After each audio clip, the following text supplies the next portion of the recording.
Voilà, Jacques Ayadji est déjà dans nos coulisses, dans nos locaux avec lui tout à l'heure. On va parler de la santé du parti Moël Bénin, dont il est président, et évoquer d'autres sujets d'actualité. Mais il y a déjà le professeur Espédi Gilles Goyi qui est sur ce plateau. Professeur, bonjour. Bonjour. Merci d'avoir accepté notre invitation. Vous êtes directeur adjoint de cabinet du ministre de la Communication et de la Poste. Ma première question, elle est en lien avec la tournée, n'est-ce pas, du chef de l'État qui est entamée et achevée. Quelles leçons tirer donc de ce périple du chef de l'État? Merci infiniment, M. Wahab. Vous avez juste me permis de prendre une demi-seconde oui, allons-y vite. Pour rendre à César ce qu'il y a à César. Ça fait maintenant plus d'un an que je suis venu ici. Oui.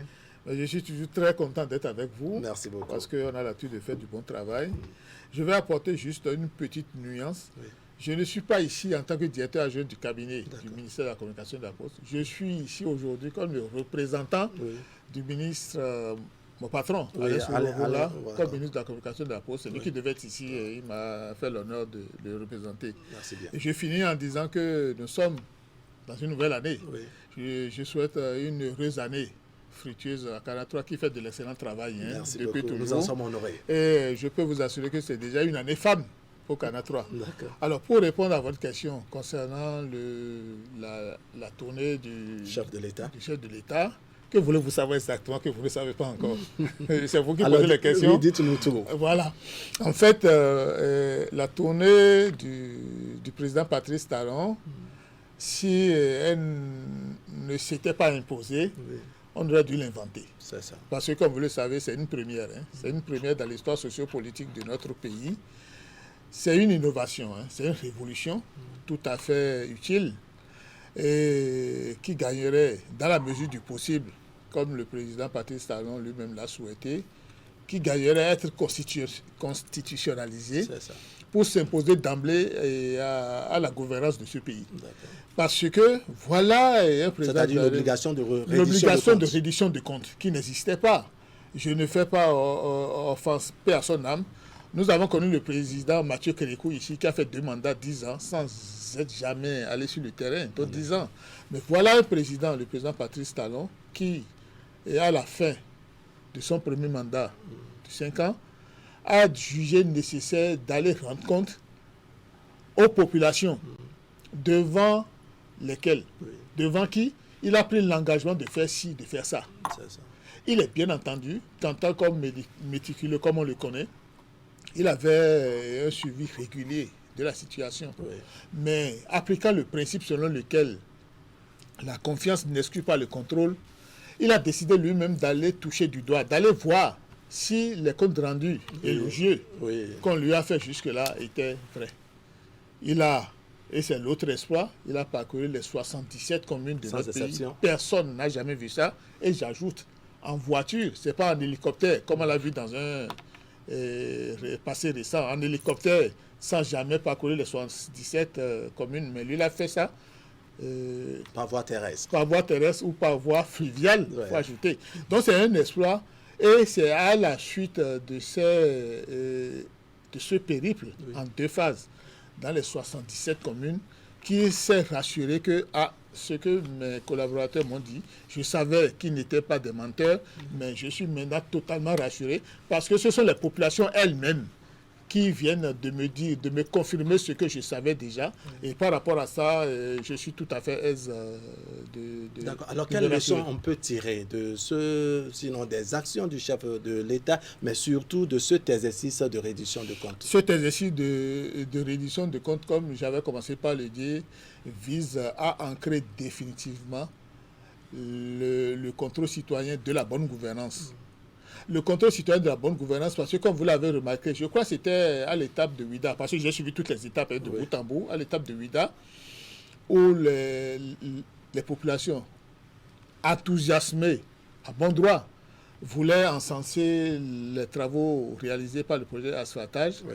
Or, on a fait ci, on a fait ça, on a fait ci, on a fait ça, mais le président Patrice Talon, comme à son habitude, homme de vérité et d'idéal, a dit hey, si vous parlez comme ça, c'est comme si tout est déjà fait ici à Ouida. Mais non, il y a ci, il y a ça qui n'ont pas encore été faits. Et par rapport à ça, nous devons nous galvaniser de pouvoir faire davantage. L'un dans l'autre, c'est une tournée de reddition de comptes qui, je l'avais dit, s'est imposé désormais et qui va davantage permettre l'ancrage, l'enracinement de la rentrer dans les habitudes des gouvernants. Parce que le président Patrice Talon, il a placé désormais la barre tellement haut que n'importe quel dirigeant désormais, après lui, va se sentir obligé de le faire. Sinon, ce sont les populations elles-mêmes qui vont d'emblée demander des comptes. Qui vont l'interpeller. Alors, on a vu que la tournée du chef de l'État est assortie de promesses, eau potable par ici, infrastructures routières par là, les écoles, les cantines, etc. Est-ce que le chef de l'État pourra tenir promesse? Je vais en nuancer en disant qu'avec le président Patrice Talon, ce ne sont pas seulement des promesses. Et généralement, comme je l'avais dit sur l'un des plateaux de vos confrères ailleurs, le président Patrice Talon, lui, ne promet pas. Il fait. Et parfois même, il fait avant de dire. Qu'est-ce que ça veut dire? Ça veut dire que l'eau potable dont on parle, l'eau potable est là, mais je vais commencer par l'électricité. À 60%, le Bénin dispose de son autonomie interne en électricité. L'eau potable, les populations l'ont déclaré à gauche et à droite pendant cette tournée. L'eau potable est réalité.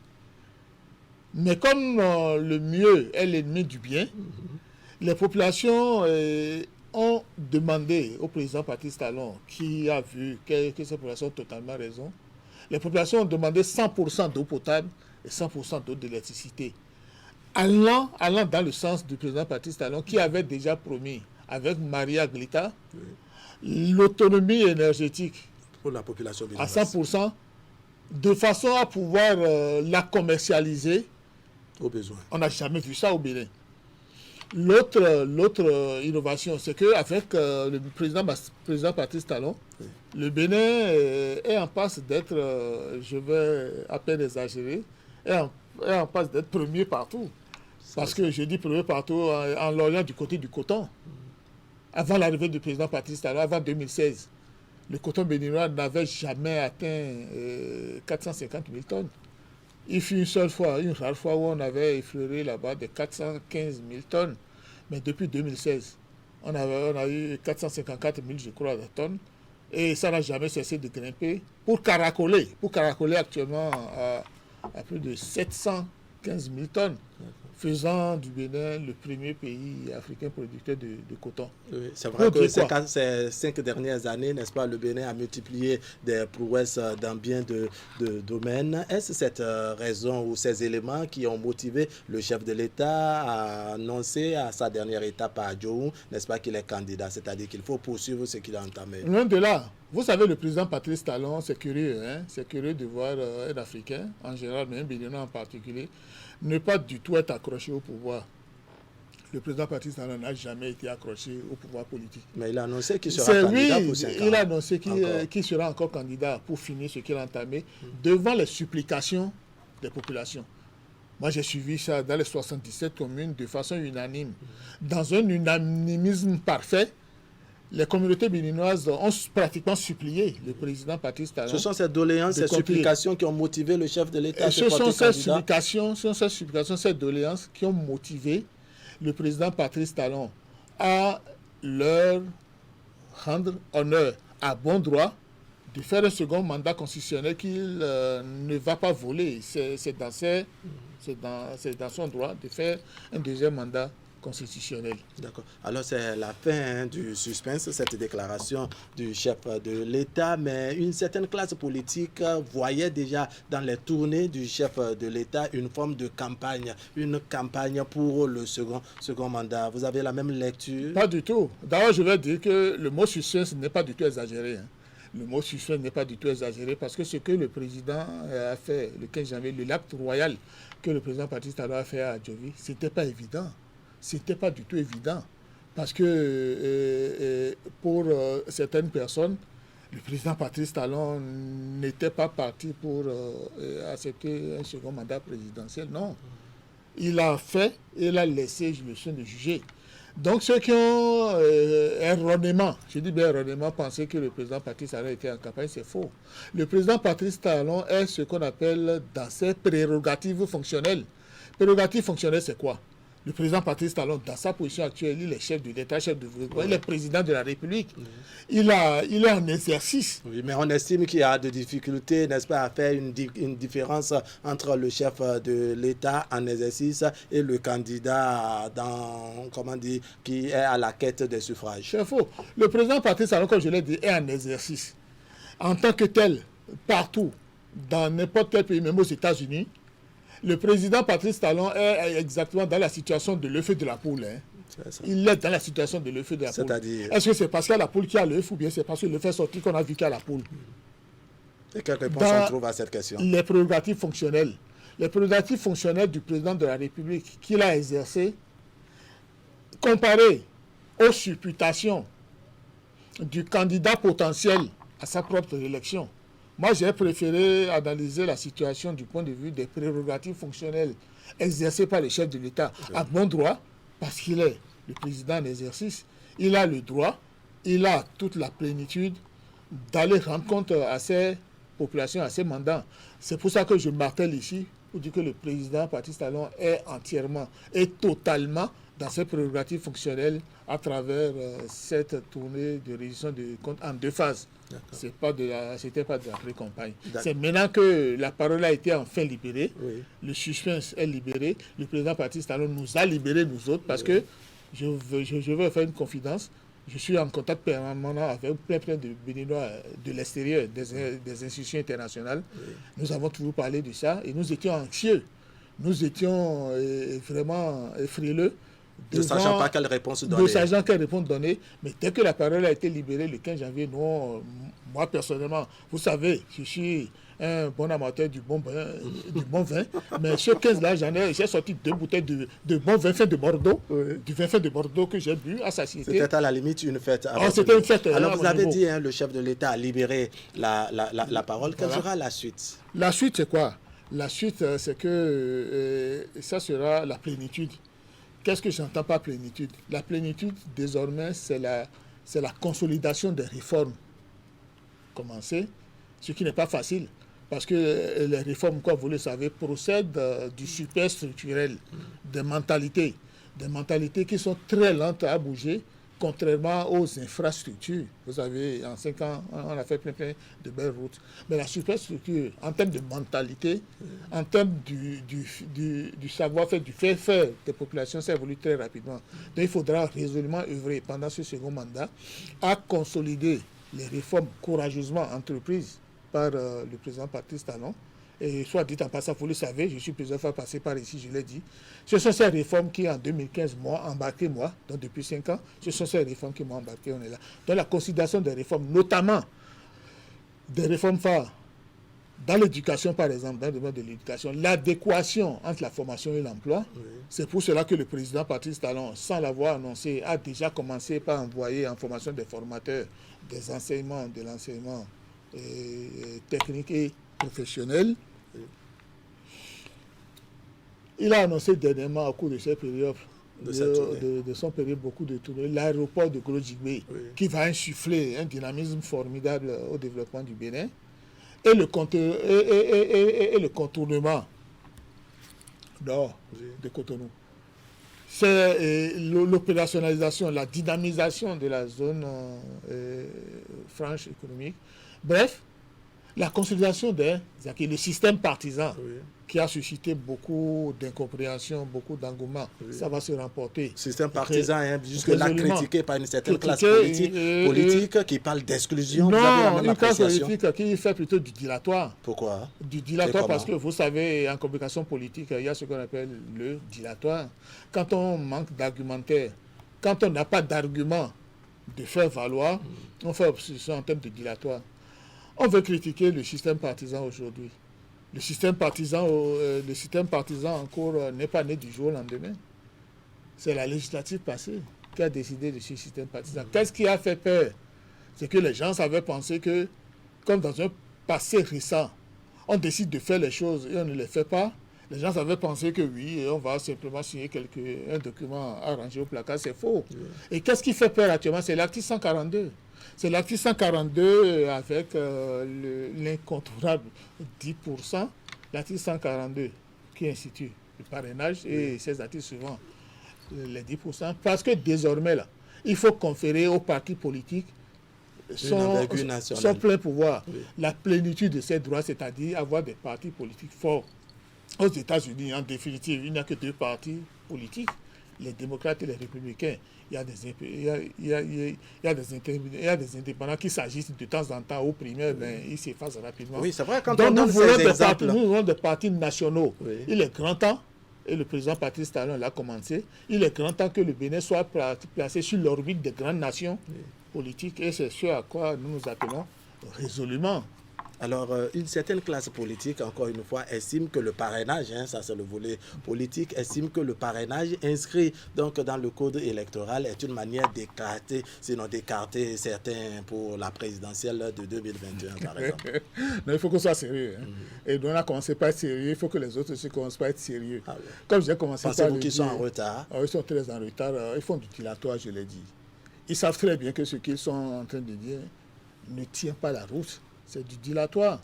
Et vous savez, que ça soit au nord, que je connais très bien, ou au sud, il y a un adage qui dit que la femme qui ne sait pas danser accuse prioritairement ses seins.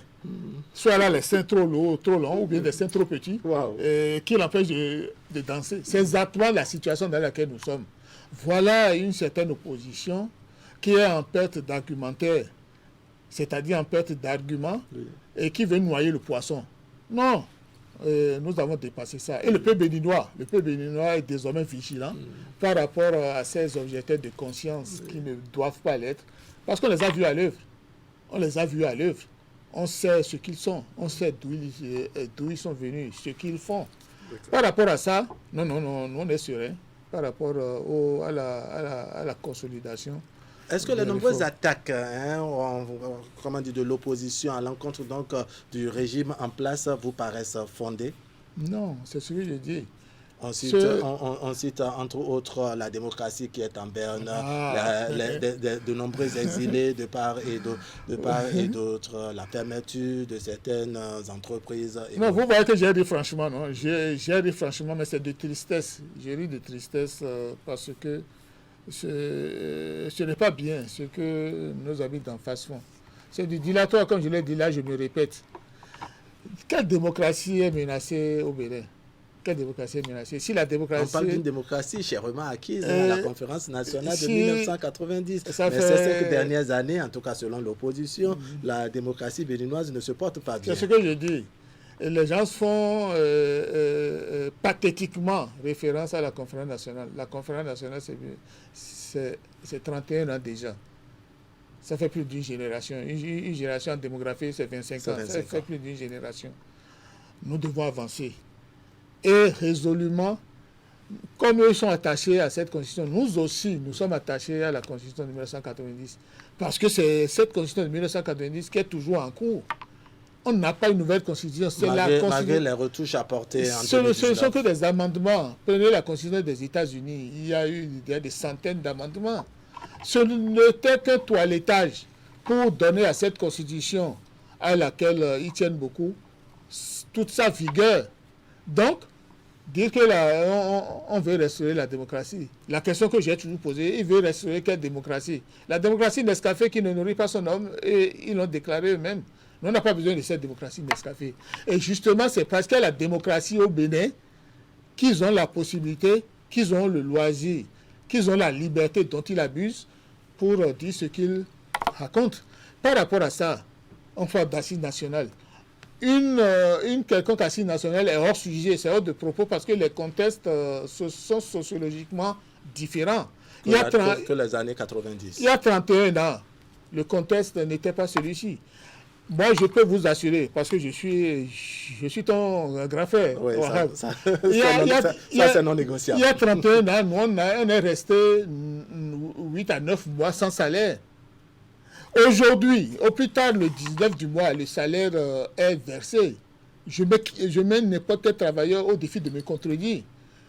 Au plus tard, le 19 du mois, le salaire est payé. On va alors dire que le Bénin est en crise. Le Bénin n'est pas en crise. La démocratie béninoise n'est pas en crise. Elle se porte très bien. Elle se portera davantage.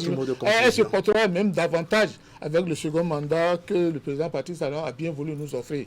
D'accord. Votre mot de conclusion. Mon mot de conclusion, c'est que je voudrais rassurer que à cause de la tournée présidentielle, moi je suis rassuré que le peuple béninois est déjà totalement mieux et a compris les grands enjeux de son développement, de son avenir. Et le peuple a compris que c'est le président Patrice Talon qui s'y attelle résolument pour que le Bénin se révèle davantage. Donc, je voudrais simplement exhorter mes frères et mes sœurs à poursuivre le soutien résolu et enthousiaste à la gouvernance du président Patrice Talon pour que le mieux le mieux de demain, le mieux du second mandat, remplace déjà le bien de ce premier mandat. C'est sûr que votre message n'est pas tombé dans les oreilles de sourds. Professeur Gilles Goyi, merci d'être passé sur le plateau du grand format. Je précise, vous êtes directeur adjoint de cabinet du ministre de la Communication et de la Poste, mais pour la circonstance, vous remplacez l'autorité de tutelle, le ministre Alain Orunla, qui bien entendu avait donné son accord de principe, mais pour des raisons indépendantes de sa volonté, il s'est excusé. Encore une fois, merci d'être passé sur le plateau du grand format.